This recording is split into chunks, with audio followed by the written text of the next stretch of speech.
Assalamu alaikum dear students, and welcome to the 72nd session of the KISS Distance Learning Program Current Affairs Newspaper Roundup session. I am your host Shahrukh Haider, and today upon your popular demand I am going to discuss the scope and the role of the Organization of Islamic Countries in the contemporary era. So let's start off. First of all, we need to have a brief introduction of the OIC. So OIC is a multilateral Muslim organization comprising of 57 members. It is the second largest multilateral body in the world after the United Nations, and it was basically created as a reaction to Israel's victory over the Arab world in the 1967 Six-Day War. Therefore, one central aim of the OIC was the liberation of the Palestinian people and the end of the Zionist state Israel. It was created in 1971 in Jeddah, which is the capital of Saudi Arabia, as a pan-Islamic organization to consolidate the concept of the Muslim Ummah and the interests of Muslim nations. There are 5 broad principles upon which the Organization of Islamic Countries was constituted. First of all, Muslim solidarity. Protect the holy sites of the Muslim world, including the Makkah, Medina, the Al-Aqsa Mosque in Jerusalem and other holy sites in the Muslim world. Help Palestine, free Palestine, liberate the Palestinian people from the clutches of the Zionist state. End discrimination against the Muslims of the world all around the world, including in the Muslim countries and in the non-Muslim countries. And finally, economic cooperation between the Muslim nations who are members of the OIC and as much trade as possible. So there are 2 good examples of how the OIC had a lot of potential to create a permanent Muslim bloc and secure the interests of the Muslim nations above all non-Muslim countries and make the Muslim bloc a formidable power in world politics. The first example came in the 1973 oil embargo that was initiated by Saudi Arabia and the other oil-producing countries of the Gulf region, the OPEC, in collaboration with OPEC and OIC. The embargo was imposed upon all those Western countries that were thought to support Israel in the Arab-Israel wars. That was a very damning situation for America and for other, oil-hungry economies, because a sudden oil embargo was very damaging to their economies and they went oil-thirsty for some time. And then the United States had to run from pillar to post in order to ensure that that does not happen again. And secondly, the 1974 Lahore Summit and the Lahore Declaration that was signed by the top leaders of the Muslim world and by Pakistan's Zulfikar Ali Bhutto, it cemented a further alignment of interests of the Muslim nations.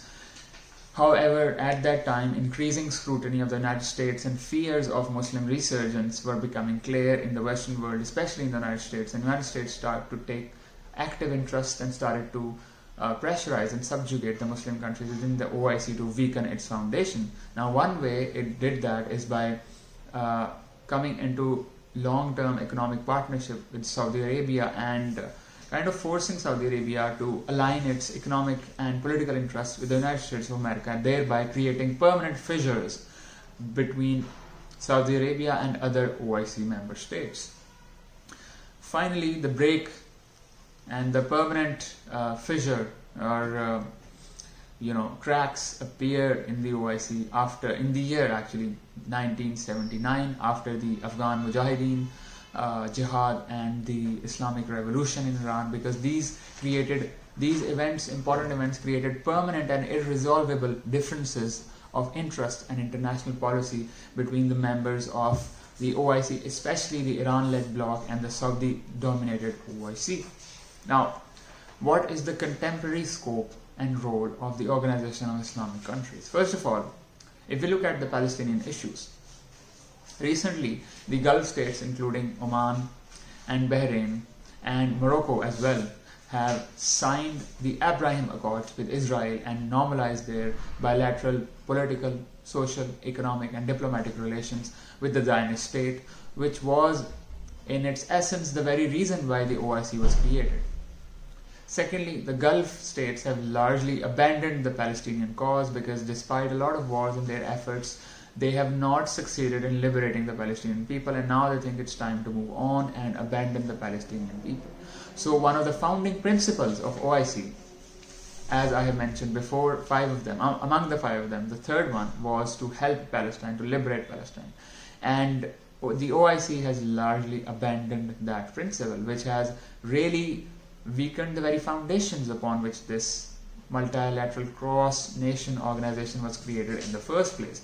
Secondly, talking about the Kashmir conflict, it took the OIC 1 year to convene a foreign ministerial meeting on the issue of Kashmir after the abrogation of the special status of Kashmir, after the Citizen Amendment Act and the National Registrar of Citizens in India, and the constant reducing space for religious minorities, especially Muslims in India. It took OIC 1 year to convene a meeting on that, despite constant demands by Pakistan and other Muslim countries, including Malaysia, Iran, and Turkey.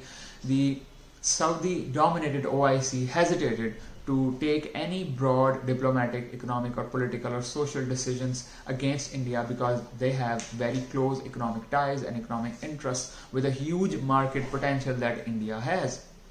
Moreover, you might have heard that in 2019, Oman and UAE actually gave their highest civilian awards to the neo-fascist RSS-inspired anti-Muslim Modi, the Prime Minister of India.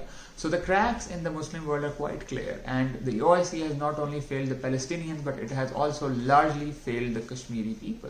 Moreover, on the issue of the Rohingya Muslims, the OIC was really a debating platform and no strict and concrete policy measure of multiple Muslim nations came out of OIC meetings upon the Rohingya Muslim issues. No Muslim country took any active interest or any active international diplomacy to prevent the extreme plight of more than 1 million Rohingya Muslims. Understanding that they are Muslim brothers like all of the others, which was the primary objectives of the OIC, to preserve the Muslim identity. Moreover, ever since at least 2010, there has been a forward bloc within the OIC, which has largely become an anti-Iran bloc. Especially the Jeddah summit of 2016 was completely anti-Iran in its entirety, and it bashed Iran for its activities, and the fissure and the crack between the Muslim world and the clear divide became even more clear as the Western countries who were afraid of Muslim unity tried to stoke the fires of division and separation more and more, and largely succeeded in doing so. Now, the House of Saud in Saudi Arabia has irreconcilable differences with the Islamic regime of Iran, and unless the Islamic regime of Iran or the House of Saud are undone and overthrown, the differences in the Muslim world simply cannot be reconciled. Important developments are coming in upcoming years where substantial differences and upheavals will be observed in the Muslim world. Let's not comment on that right now. We will do that when the developments come to us.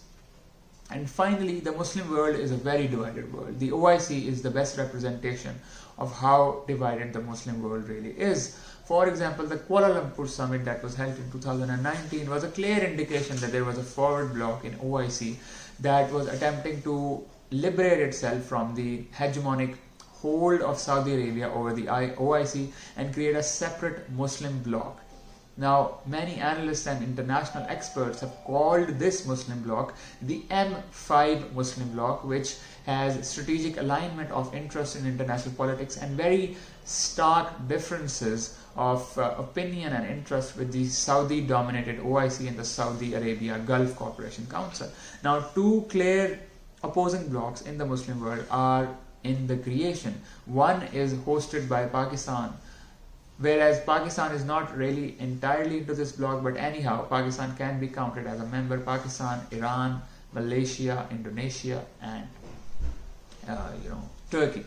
Whereas on the other hand, the other opposing bloc is dominated by Saudi Arabia and the other small Gulf princely states and the United States and some Western countries as well. Now, it is quite clear that these two blocs have opposing interests, and that was highlighted and exposed during the Syrian civil war from 2011 to 2018 as well, where these two blocs are actually basically fighting on the opposite sides. Where was OIC in all of this? Nowhere. Moreover, the Abraham Accords have really cemented the differences in the Muslim world, where the Gulf states have become apathetic to the Palestinian cause, to the plight of the Palestinian people, and to the atrocities and the absolute, terror that the Zionist Israeli state has, unleashed upon Palestinian Muslims. And finally, the Pakistan-Saudi split in the aftermath of Indian revocation of the special status of Kashmir and the, hesitance of OIC to take any collective action against it. So with all these developments, it is quite clear that OIC is consistently becoming a dead horse. Whether it is time to bury this dead horse or not is a separate question that is difficult to answer at this point. However, the emerging blocks within the Muslim world and changes in the Muslim world point to only one direction. OIC is history. Thank you very much for your patience. Take care. Allah Hafiz.